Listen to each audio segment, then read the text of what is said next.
Yəqin ki, siz də süni intellektdən istifadə edirsiniz. Bəs övladınız necə? O da ev tapşırıqlarını süni intellektlə hazırlayır. Axı bugün süni intellekt demək olar ki, hər yerdədir. İşdə, evdə və bütün gündəlik həyatımızda. Bəs bugün süni intellekt bizim üçün hansı töhfələri və riskləri özündə ehtiva edir?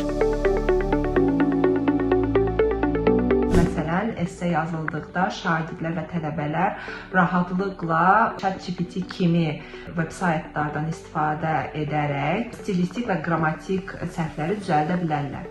Amma ki, daha çətin və daha çox tədqiqat yönümlü araşdırmalarda isə ChatGPT və buna oxşar süni intellekt vasitələri ilə istifadə etmək həm etik qaydalara, həm də təhsil normalarına zidd ola bilər.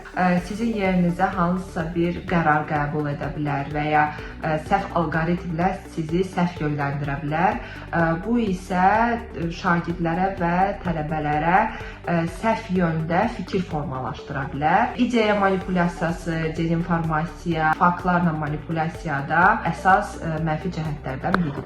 Psixoloqlar isə düşünür ki, süni intellekt uşaqların psixologiyasına və sosial inkişafına mənfi təsirlər göstərir.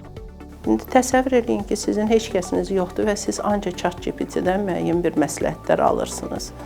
Yəqin ki, çox rəngsiz bir şey olar. Yəqin ki, çox belə öyrədici bir müəllim qismində çıxış edən bir ChatGPT olar. Ünsiyyətdən aldığınız o çalarları siz ondan ala bilməyəcəksiniz. Əks halda robotlar çoxdan bizə çox şey öyrədə bilərdi. Ananın verdiyi o gözəl ünsiyyətini və yaxud da xoş təbəssümünü biz oradan ala bilməyəcəyik.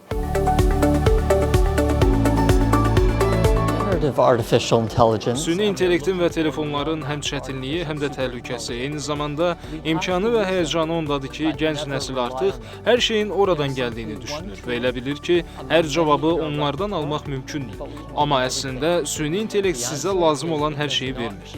Biz həm özümüzü düşünməli, özümüzə güvənməli, bir-birimizlə ünsiyyət qurmalı, bir-birimiz haqqında düşünməli və texnoloji yenilik ilə sosial, insani yenilik arasında balans yaratmalıyıq. Social innovation.